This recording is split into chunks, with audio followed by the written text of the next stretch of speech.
Welcome to the Elusive Truth with Rich and Larry. I'm your host, Rich. I hope you're all doing well out there. I know it's getting really crazy, and the media is going full steam ahead with their propaganda. I mean, you just don't know what's going on anymore. To start things off, we're going to use Benny Johnson. We're going to go in a deep dive down this rabbit hole. But this is a shock. Multiple scientists found dead immediately after Trump promises to release the UFO files. This is starting to gain a little traction, but it's still lesser known. The media really hasn't been talking about it. Really started off with one of these Air Force generals, retired. I guess left his house one morning in Albuquerque, New Mexico on February 27th and hasn't been seen or heard from since. Very interesting. I know we have the FBI and Bernalillo County Sheriff's Department, along with ABQ and the New Mexico State Police, looking for this retired general. Doesn't look good. But anyway, this is Benny Johnson. Have a listen. In an alarming but also exciting move, President Trump ordered the full and total declassification of all UFO files from the Pentagon and intel agencies. Cool. Could we actually get the truth about what the federal government knows about extraterrestrials or alien technology? Will they ever really tell us? And my assumption is no, of course. But, who knows? They might be wanting to make up for the Epstein files, right? Where clearly there wasn't full transparency and probably never will be. Perhaps they're trying to distract us from other things like the Iran war, gas prices, or grocery prices or something. It's long been assumed that the aliens have arrived will be a predictive programming mechanism. And oh, by the way, Steven Spielberg has a Disclosure Day movie about aliens coming right up this summer. So who knows? Call me a skeptic. But I'm not skeptical on some of the hard data that I get from members of Congress, like the hard data that we got today from Tim Burchett, who's the leader of the UFO task force in Congress, saying that they keep killing all of the people who testify in Congress about UFOs. Well, what's going on here? Check this out. A mystery of 5 missing scientists sends chills across America. 3 are dead, and the troubling link is now under scrutiny in Washington, D.C. What's happening right now is that the UFO scientists, the people who worked really closely on the extremely classified UFO programs at Wright-Patterson Air Force Base in Ohio, where many smart people tell me is sort of the epicenter of foreign alien technology and space laboratories. A lot of these major leading figures have been deleted within a span of 8 months. The mystery, ladies and gentlemen, has not been explained. Tennessee Congressman Tim Burchett told the Daily Mail that he saw a clear pattern of these seemingly unrelated deaths and disappearances, noting that the work several of them were doing had been linked to theories of extraterrestrial spacecraft. And this now has been covered by Fox News. Police nationally. are searching for a retired Air Force general who vanished in New Mexico. William McCaslin went missing last month. Members of Congress are warning this could be a national security issue. The general was involved with the Pentagon's most advanced aerospace research. He oversaw a classified space weapons program. McCaslin was in charge of the Air Force Research Lab at a base in Ohio. It's rumored that base holds extraterrestrial debris from the Roswell crash site. The general was tied in with the UFO community. A source told the New York Post the general was a gatekeeper for anything UFO related in the Air Force. He retired due to mental fog, but investigators say he's still highly intelligent and capable. McCaslin was an avid hiker. His wife last saw him leaving with a backpack and a .38 revolver. No phone, no glasses. He disappeared 6 days right after Trump announced he was releasing the UFO files. And he's not the only one. 8 months before the general vanished, a rocket scientist who worked under him years ago also went missing. She was hiking in California with 2 other people. They saw her smiling and waving 30 feet behind them. When they turned back again, she was gone, vanished in plain sight. They searched for days and couldn't find any trace of her. This is a very, very strange situation. And 11 days before the general disappeared, another scientist was shot dead on his porch. Carl Grillmar was known for discovering signs of water on a distant planet. He was gunned down in California. Freddie Snyder was later charged with his murder. He has a rap sheet, but was let out of jail by a Newsom-appointed judge weeks before he allegedly killed the scientist. We still don't know his motive. And we don't know if these cases are even connected, but this many top... It's strange. It's really odd. People have been noticing. He's now been missing for 18 days. McCausland vanished from his home in Albuquerque, New Mexico, just right after President Trump had released all of the UFO records. Anna Paulina Luna, who's, of course, a leading voice on UFO disclosure, sharing the post, asking, what the hell happened with this guy? He hasn't been seen for weeks. Okay. A little strange. Local authorities are looking for him. The disappearance likely related to UFOs, says UFO experts. Scientists with classified info being targeted. Homicide detective says the string of deaths seem to show more than a coincidence, and just right on cue, the U.S. federal government purchases aliens.gov. It's not live yet. This is what aliens.gov looks like. But conspiracy theorists, right again. So is there an actual open cover-up happening before our very eyes? Let's listen to Tim Burchett. I asked him today about it. What the congressman has to say. It's going to alarm you. Here you go. The DOP suggests there might be a conspiracy play. Well, they ought to start thinking there is, because the FBI shows up when the guy's missing. He had some... Everybody's thinking it's UFO, but he had some nuclear secrets. There's just too many of them disappearing, Benny. I'm just... nothing happens by coincidence in this town or around this town. Something's going on. It was the week after the president announced he was going to start releasing some of those files too. So America needs to start paying attention. Some of the UFO files? Yep. And that may be coincidental, but we had several folks have left this earth or disappeared that had some close proximity to a lot of that. And that's been going on for a while. That's nothing new. Do you have any direct knowledge? I mean, you've gone into these classified briefings. Do you have any direct knowledge of this? Did you know any of these guys? Possibly. So you're telling me that right after President Trump said to declassify all the UFO stuff, that the UFO experts that you have personal knowledge of and that you have personal connection to, they've gone missing or wound up dead? Well, one did, the one everybody's looking for, and it's pretty... Yeah, I don't know the circumstances. He left with a 38 in his holster, and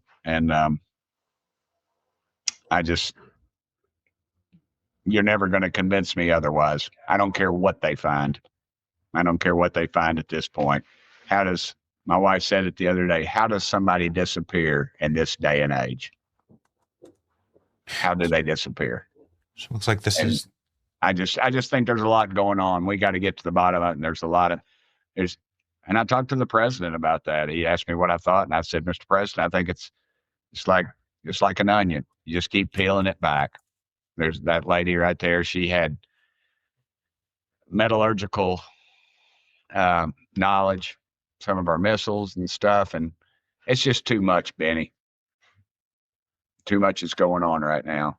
Advanced aerospace propulsion and plasma physics, fusion and rocket tech is the individual who's recently gone missing. Well, that sure as hell sounds like working on the UFO project.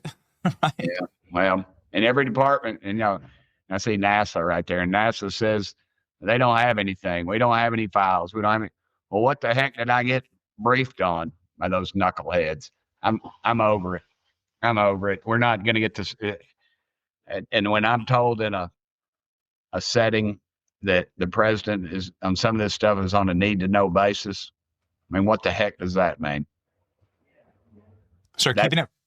That's the issue right there. They're withholding from the commander in chief information? I think so. 100% do.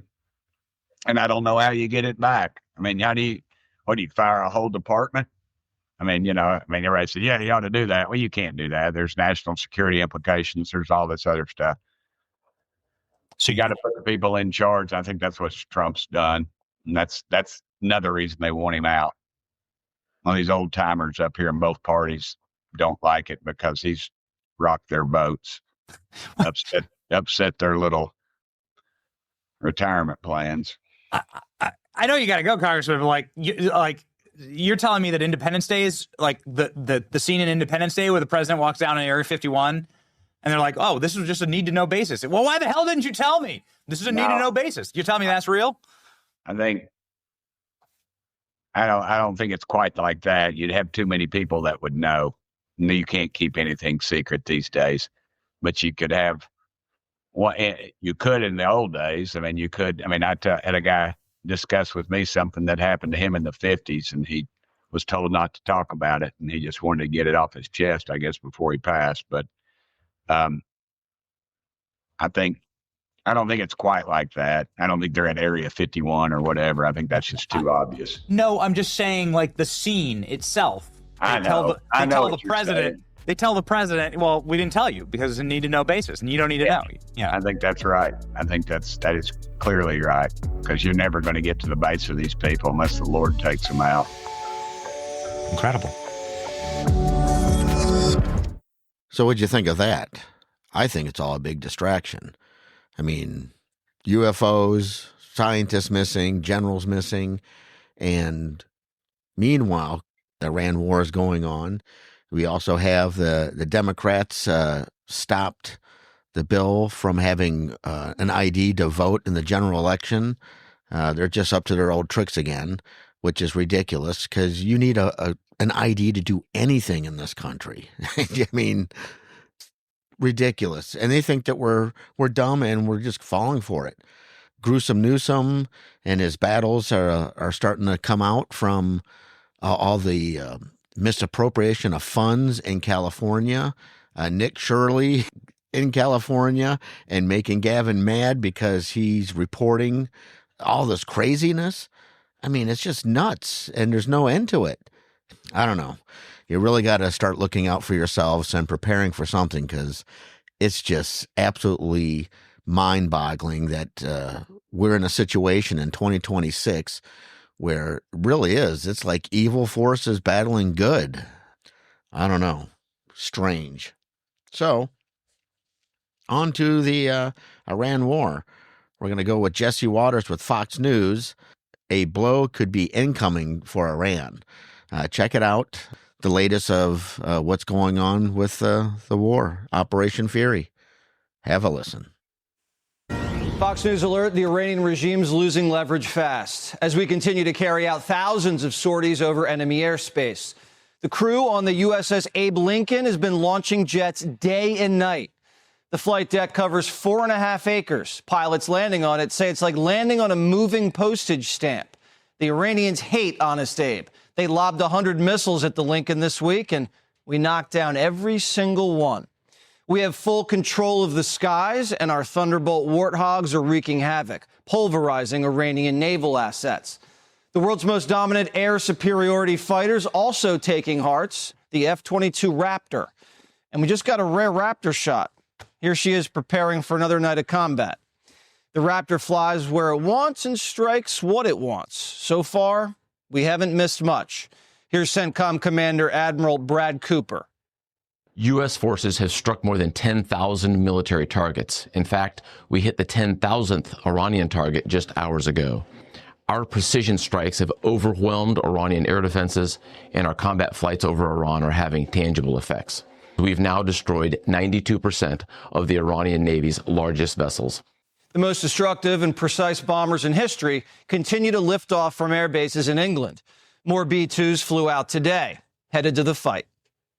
Let me highlight our B-52 bomber force, which is executing a high volume of strikes into Iran and demonstrating our unmatched dominance in the air. Now in their 8th decade of flight, our B-52 bombers are executing strikes into Iran with up to 70,000 pounds of munitions on each mission. Our B-52 pilots and aircrew embody the courage and resilience of the more than 50,000 American sons and daughters serving in uniform during this operation. One of the core objectives of Operation Epic Fury is not only disarming Iran, but preventing them from rearming. And we're almost there. Before Operation Epic Fury, Iran had large-scale manufacturing capacities to not only build naval vessels, missiles, and attack drones, but also to advance and proliferate these technologies to regional and global bad actors. Today, we've damaged or destroyed over 2/3 of Iran's missile, drone, and naval production facilities and shipyards, and we're not done yet. Overnight, our Israeli allies struck 2 naval cruise missile production facilities. The IDF also struck a key Russian-Iranian weapons smuggling route in the Caspian Sea, which is going to set the Iranians back big and take a piece out of the Kremlin. For the first part of the war, the Iranians didn't fire a single ballistic missile at their neighbors, the UAE. They're running out of firepower, or they're trying to conserve it. Either way, the mullahs need a way out of this. That's why you're beginning to see the regime look for an exit ramp. They recognize they are being crushed, their ability to attack American and ally forces, as well as their ability to defend their own territory is dwindling literally hour by hour. It's been 48 hours of negotiations, and the clock's ticking. The 82nd Airborne Division's already en route to the Middle East as we speak. Portions of the elite paratrooper unit have spent the past days getting their reps in. Infiltrate, surveil, fight, and resupply, all under the cloak of darkness. The men have cutting-edge gear, some of the most advanced drones ever assembled. One source says, kind of feels like cheating. Another says, these switchblades are artillery on easy mode. And the commander-in-chief just has to give the order. President Trump does not bluff, and he is prepared to unleash hell. Iran should not miscalculate again. Their last miscalculation cost them their senior leadership, their Navy, their Air Force, and their air defense system.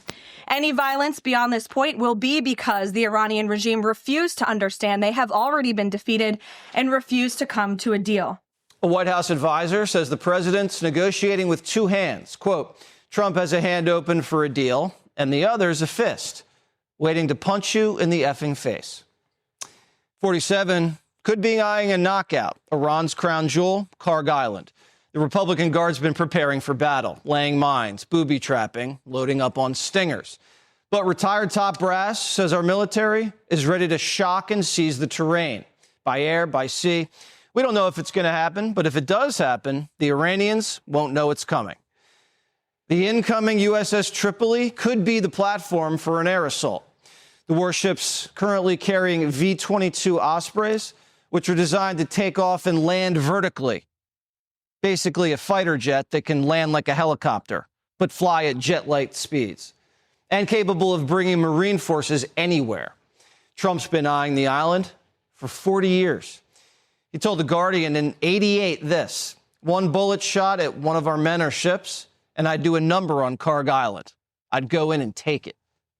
Now, if we take Karg, that's over 90% of Iran's crude exports. The island's geography is irreplaceable. The rest of their coastline's shallow water, so tankers can't dock. The regime makes $300 million a day shipping oil off that island. But if America takes it, we control the faucet and the regime. 90 targets on Karg Island have already been hit, and we've also been softening up the coastline with strikes on Iranian ports, bases, and hitting their mobile missile launchers. That's fertile ground for the Marines to storm and secure the strait. 30 of our allies have agreed to sail their navies towards Hormuz, signaling this could be the final act, winning the peace. India has already deployed over 6 of their warships to the Gulf of Oman to escort their tankers, and 2 of them passed through the strait this week. Modi says he doesn't need Iran's permission to sail through, says it's international waters. And remember how the Iranians just gave Trump a present? Sources say the gift was allowing the safe passage of fuel tankers through the strait. To agree, that has been happening, just not tankers that are members of the American alliance. We've got about 45 days worth of oil floating on the water right now. In order to really have a very difficult situation stateside, you'd need 90 days at above $90. We're only 1 month. And so the minute Hormuz is open, oil prices will drop to mid-70s, as they were prior to the conflict. The market will adjust immediately. It'll take about 2 weeks at the pump for it to drop. And that's what the market thinks is going to happen. The Strait's been closed for 25 days, and Brent crude still closed at under $100 a barrel. Obama had oil over $100 a barrel for 3.5 years. Biden had it over 100 for 5 months. It peaked at $140, and Democrats did nothing, blamed it on Russia. Oil closed over 100 under Trump for only 6 days. 6. The Dow closed up 300 points today, and money managers are bullish. It's the first time in 60 years you've heard Bahrain, UAE, Saudi Arabia, Qatar all sing from the same song sheet saying status quo doesn't work. That's really good for everybody because that's a lot more trade into Asia. That's the hub. UAE is the hub of trade for that whole region. That'll be a great outcome for investors like me. Hormuz will be open in perpetuity. We've got 22 nations talking about supporting that financially. That's just like the Suez or Panama Canal. Great for the region. It's a game changer in the sense that all of a sudden you have stability in the fastest growing part of the earth. It's very, very bullish for world markets. The Arabs bought $300 billion of American AI. Can't have Iranian missiles flying over our best customers. The Saudis agreed to pump more to take the bite out of Trump's tariffs, and now they're working on a new land and sea route to get their oil out of the Strait through the UAE and into the Indian Ocean. Iran looks like this is their last gasp, but some people would rather America lose the war because they hate Trump. Even the New York Times says, quote, the war is going better than you think. Desert Storm was considered a major military success, and we lost 75 aircraft. 3 weeks into Epic Fury, we haven't lost a single manned plane over Iran, not one. When we invaded Panama, 23 Americans were killed. Here, so far, we've had 13 casualties. More Americans died in training exercises last year than have died in this mission. In 2003, we launched a decapitation strike against Saddam and his lieutenants. We missed. Here, we smoked the Ayatollah and his whole team in the first 40 seconds. That war in Iraq, Saddam never had WMDs. Here in Iran, the Iranians, we know, have almost 1,000 pounds of uranium, and they told us it's enough to build 11 nukes. So far, this is the cleanest, most surgical, and one-sided operation in American military history. Now, anything could happen. War is hell. It's unpredictable. But people in the know in Washington think we're about to close it out with a pretty big blow. We have the greatest, most powerful military fighting force ever conceived in the history of planet Earth.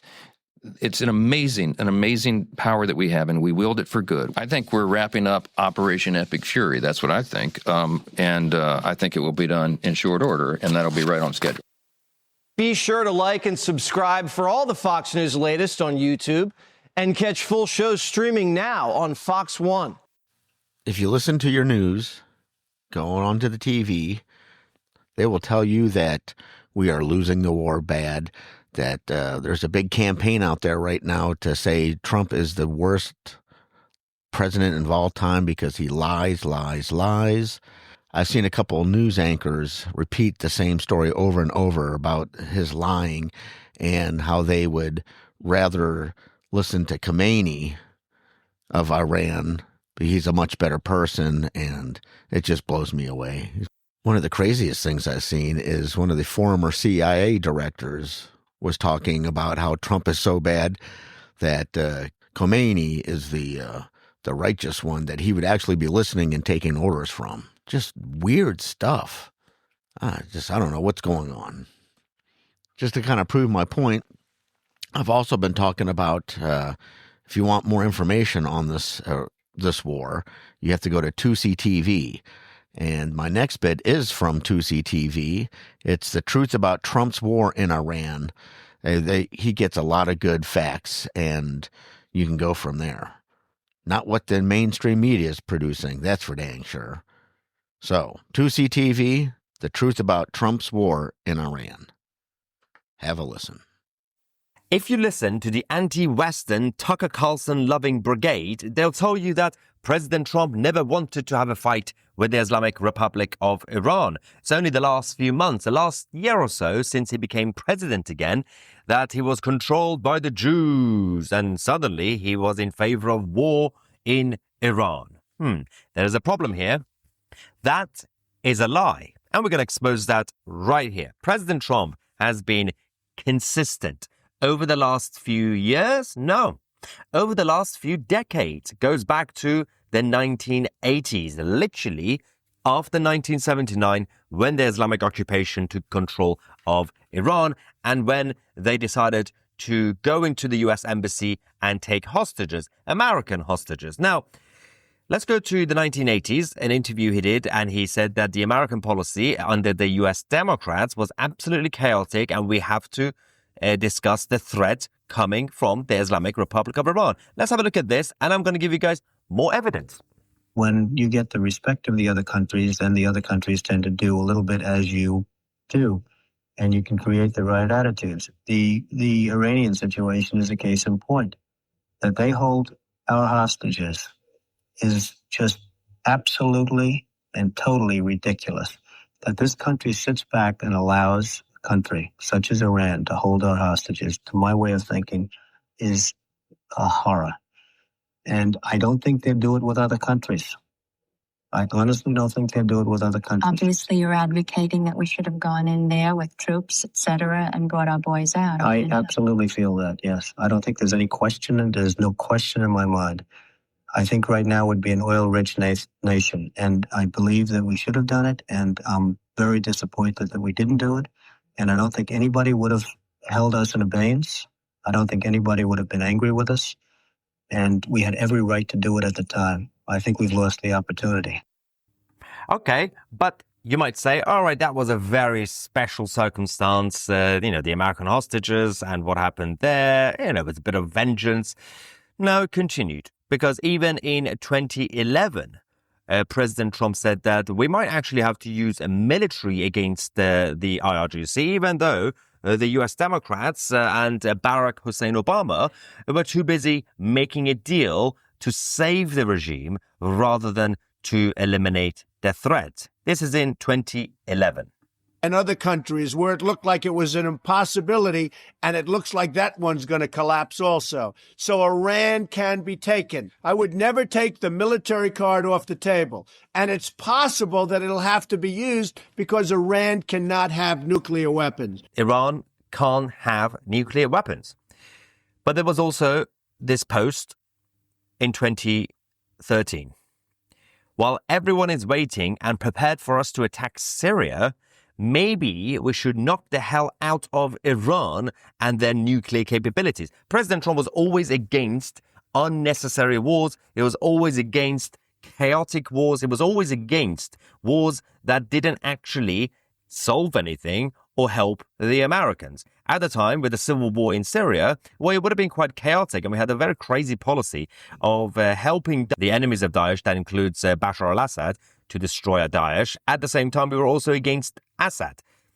That was a little bit confusing. So President Trump said, when it comes to cases like Syria, let them kill each other, and at the end, we'll see what we have left. And this is what he said in 2015.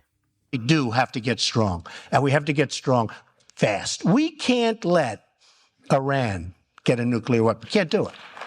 Can't do it. We cannot let that happen. In the old days, I would have said 100 years ago, 50 years ago, 30 years ago, pull out, let them fight each other. Here we are in Syria. We're fighting people that want to overturn Syria. Think of this. We're fighting ISIS, but ISIS wants to overturn the government. Maybe you let them fight for a little while, and then you take out the one that remains, okay? But think of it. No, think of it. ISIS is fighting them, and we're bombing the hell out of them, but we want Syria to fall. There's so many things. There's so many things. But the one game changer that we have to be careful with, that we never really had to think about too much before, other than a certain number of years ago, is the nuclear. Nuclear today, it's not like soldiers in uniform shooting rifles. You can take out the East Coast of this country. You can take out large sections of the Midwest. You can take out things that were unthinkable, the power. And we have to be in a position where that never, ever, ever happens. Now, they would say, okay, well, we get it. This is back in the day, 2015, before he became president. But in 2024, he promised us no more wars, no wars in Iran or anywhere else. Did he actually? Did he say that? Or did he continue to be consistent when it comes to his position on Iran and the nuclear threat from the Islamic Republic? Let's watch this during the campaign. But if I were the president, I would inform the threatening country, in this case Iran, that if you do anything to harm this person, we are going to blow your largest cities and the country itself to smithereens. We're going to blow it to smithereens. You can't do that. And there would be no more threats. There would be no more threats. But right now, we don't have that leadership or the necessary people, the necessary leaders. We have two people, not one. We don't even know who our president is right now. Who is our president right now?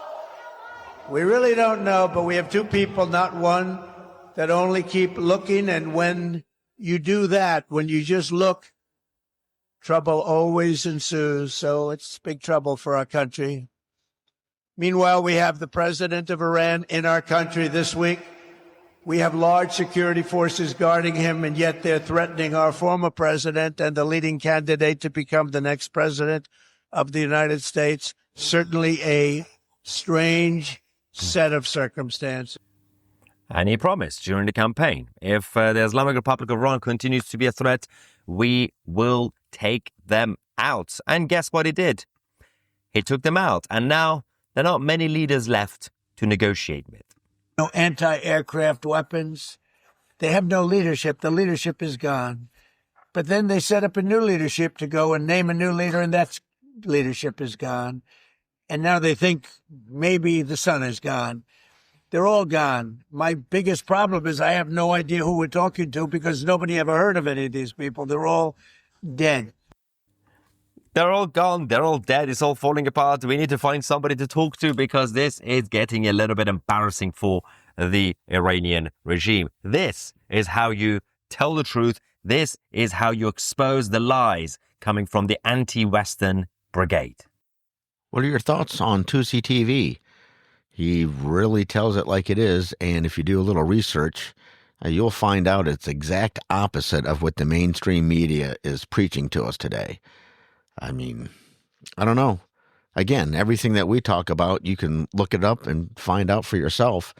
You go down that rabbit hole and you get blown away, and you will start seeing there is some strange narrative, something, like I said before, good versus evil, something going on in this world. So with that, I think we're going to try something different. We haven't had Larry on the show in such a long time.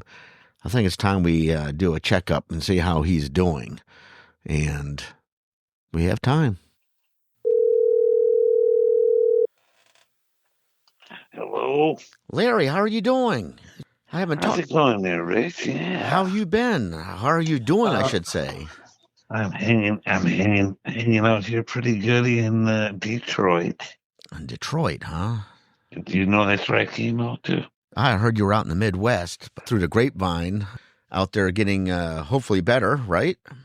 Yeah, actually, I believe it is somewhat. It's pretty much stable. I need to, and so I'm probably going down to Arkansas in a couple of weeks, and we have a friend down there that's got some good stuff. I'm going to work with her for a week or two. Good. Just want, as long as you're feeling better and they're showing some improvement, that's all that matters, right?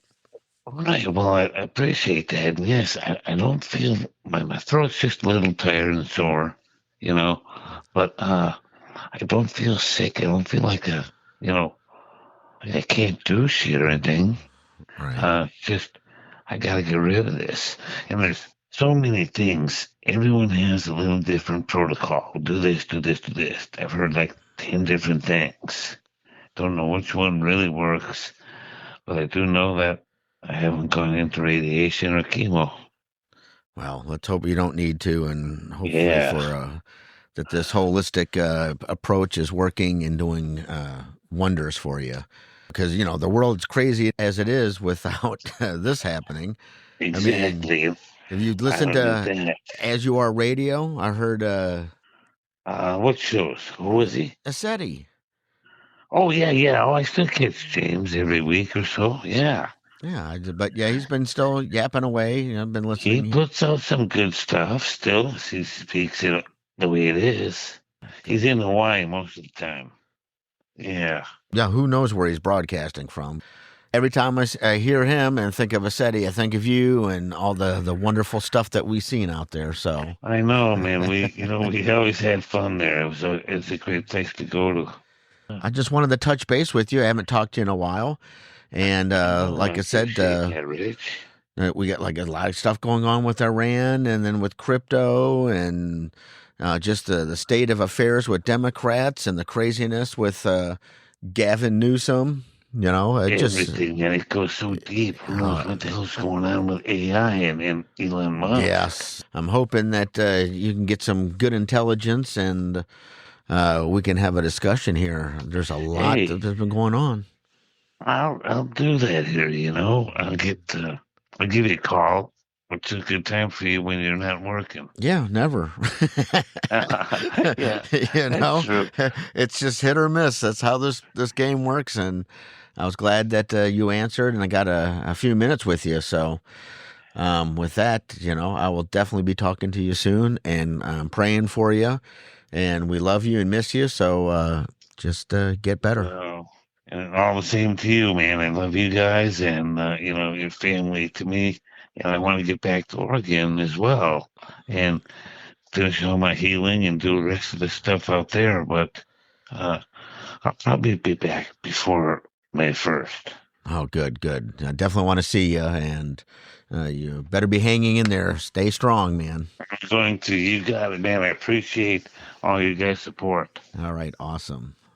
Well, so with that, God loves you. I love you, and we'll talk to you soon. And take care of yourself. I love you too, and the whole family there you got there, Rich. All right. Nice talking to you. Get better. Yeah. See ya. Peace. All right. Yes, indeed. Bye-bye. Bye. Well, that was certainly nice. Gary. He is getting better. And if you would do a favor, everybody just take a minute out of your life and give a little prayer for Gary.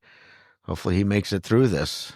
And it just shows you everything going crazy in this world, you know, not, you know, with the job market and money and all the stress from the high gas prices and the food costs. It just, everybody has issues, and some people have more issues than others. And wow, this world is really crazy.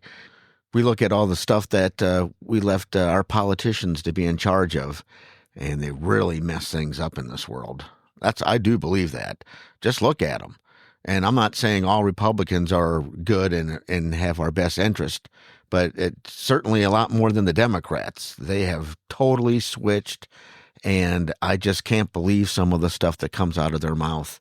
And meanwhile, the people, normal people, we're the ones suffering. We're the ones taking the brunt force of this while they live in their own little world. And that's the way it is.